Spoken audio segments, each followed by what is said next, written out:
Hey, what's up, Jason? You guessed it, quick demo video for you for your Solos Hold Blind Night.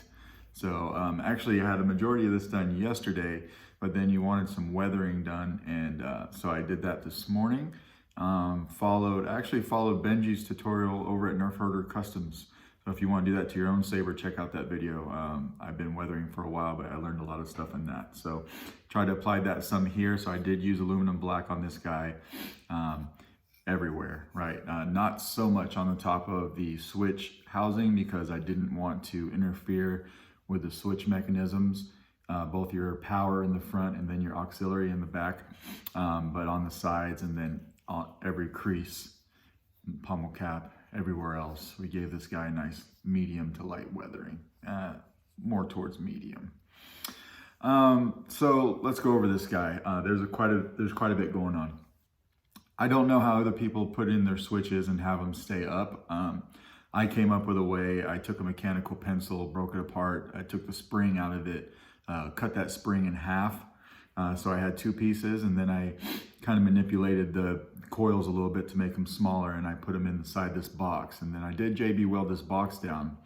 So the cap of this switch housing is not coming off because I got my switches into, or the plungers into those springs, and then taped down this cap and left it there for about 24 hours. So you have a nice tight tactile feel on both of these guys.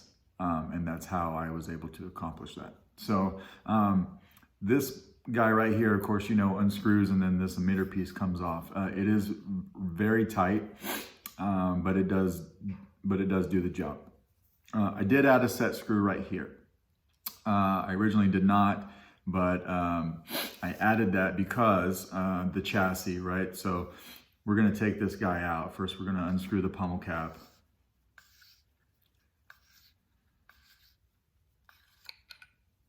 Pop that off. I'm going to take my Allen key with a set screw, and I'm gonna back it out. Make sure it's all the way out of that housing. That way, or the handle, that way the chassis comes out. So you'll notice on the back here, you got a 24 millimeter Saber Essentials speaker, but I did put a cap on it with a handle, so it's easy for you to grab with your fingers and just pull the chassis right out. On the back of this chassis, I put a hole right here. And that hole lines up with that set screw. And you have to put it in a certain way. So I'll go over that with you when we put the chassis back in. But here's your board. So you got your CFX board right here. It's not glued down to the chassis. So if you want to get to your board, what you have to do is just take a pair of tweezers or something small and grab underneath a corner. Probably you want to do over on this corner, right? That way you're not grabbing the small gauge speaker wires right here and just pop it up, like just like that. And then the board will come up. You can get to your SD card, and then when you're done, just carefully press fit your board back in. There's a lot of wires underneath this board because if you look at it from this side, right, I've got your green and red LEDs right here, and then of course your two switches right here. So I mean, right there's a lot of wires, right? And then your power wire, speaker wire, all your NeoPixel pins for your stock LEDs, everything is underneath that board. So I would suggest not popping the entire board up to get to your SD card. Just pop this side up like this, poof, like that, and then get to it, and then push it back down. That's what I would do. So 24 millimeter Saber Essentials speaker in here. I got the volume turned down to about 90 so you don't blow the speaker out. And then after I got done putting the speaker in, then this cap right here with the handle on it, or the little handle, is a separate piece that I glue on. So it's easy to get your chassis out.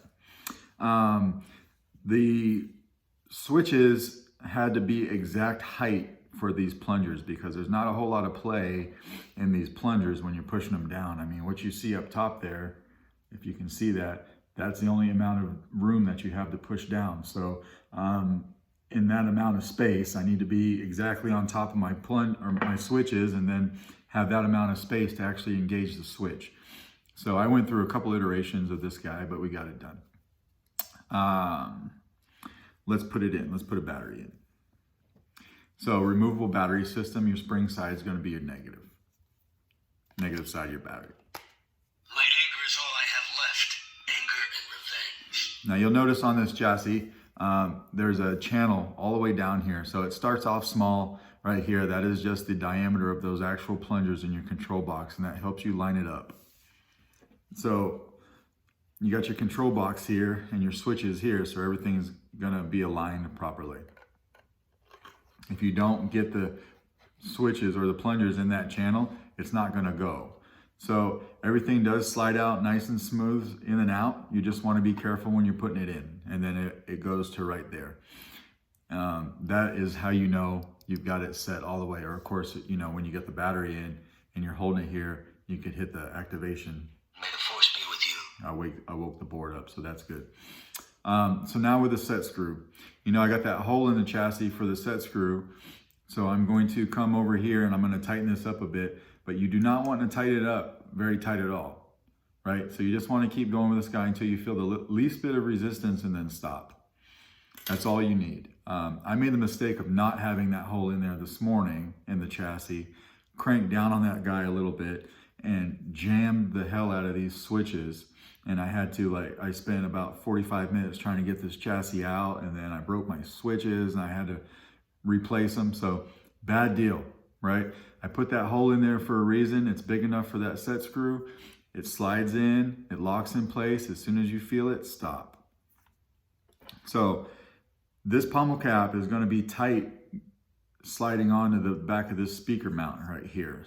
So don't be alarmed if it's tight on you. That's just how it is. I didn't want to sand down the chassis.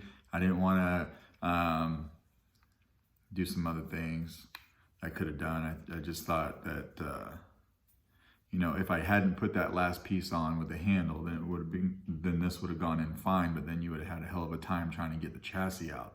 So I thought this was a good compromise. So just make sure that it's straight on there.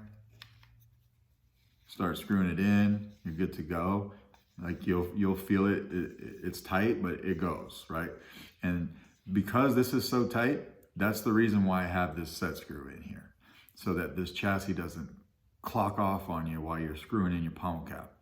So if you had tightened that just enough to where you felt pressure and you stopped, and then you got your pommel cap on, you should be able to hit that activation up top, wake the board up, May the force be with you. just like we did, and then hit it again and turn it on.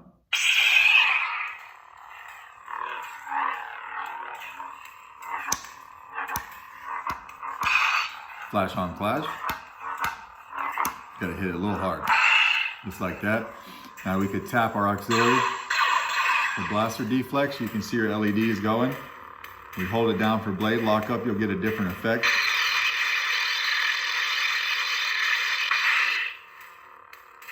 And it'll turn it off. So normally I have a test blade that I test these sabers out with. The test blade that I have is, it does not fit in this guy. So this blade socket does take a 1-inch blade, but it is extremely tight. So whatever blade that you have, you're gonna have to do a lot of sanding to get it in this guy. It is just, it's a tight fit. That piece is all the way down there. I made the piece of the chassis that's holding the PCB. It sticks up just enough to where the pins are extruding, so it will make contact with your blade.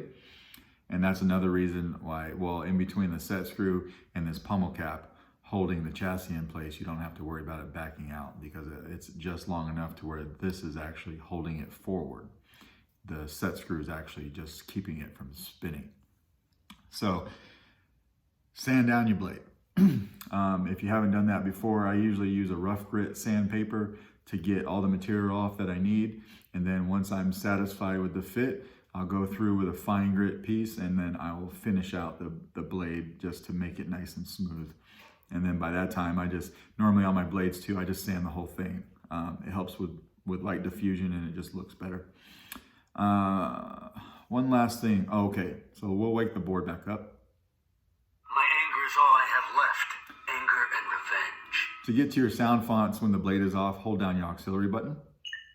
Sound bank selection. Well, you look like an overgrown Kuwaitan monkey lizard, so I guess looks don't count for much. You can cycle up or down with either button. Exit menu. We're going to use the auxiliary because we're at the Well, beginning. you look like an Legacy. I have glimpsed a terrible future. That's the Britney Spears sound font. That's for you later. And then we're on to the stock fonts. So we'll go back up. I have glimpsed a terrible future. When you find one that you like, just hold down either button. I'll turn that off.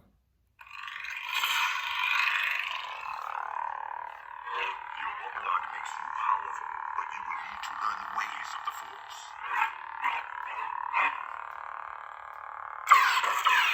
Auxiliary. And you still get the different effect on your LEDs when you hold down auxiliary. And we'll turn it off here. And then it has a slow off. Be denied. Now this also has a battery meter in it. So with a removable battery, it's not so important, but when you have your blade in and the blade is off, just tap your auxiliary. You'll see that blue light, but that blue, and then tap it again to turn off, but that blue light will actually go up your blade. You have a full length blade. If that blade only lights up 3/4 of the way, then you have about 3/4 battery life left in your battery. So we're gonna go in reverse and take this guy back out real quick. So again, when you're unscrewing this guy, it's gonna be a little tight. The more you do it, the more that end piece of that chassis is probably gonna work, get worn out just a tad, and then that might become easier for you. But you know, it's not hurting anything now. So I backed up that set screw a little bit, grabbed my handle. I didn't back out the set screw enough. So that's what I'm saying. Don't be manhandling this guy, because everything should slide in and out nice and smooth. So if you're pulling it out and it's not wanting to come, you need to back that out just a tad more. So now I'm gonna grab this guy right here with my 2 fingers. I'm gonna pull it right out, just like that. And that is how you get your chassis in and out. That's how you orientate it, clock it, lock it in, and functionality. If you got any questions, let me know. Other than that, I will get this out in the mail to you tomorrow morning. Thank you.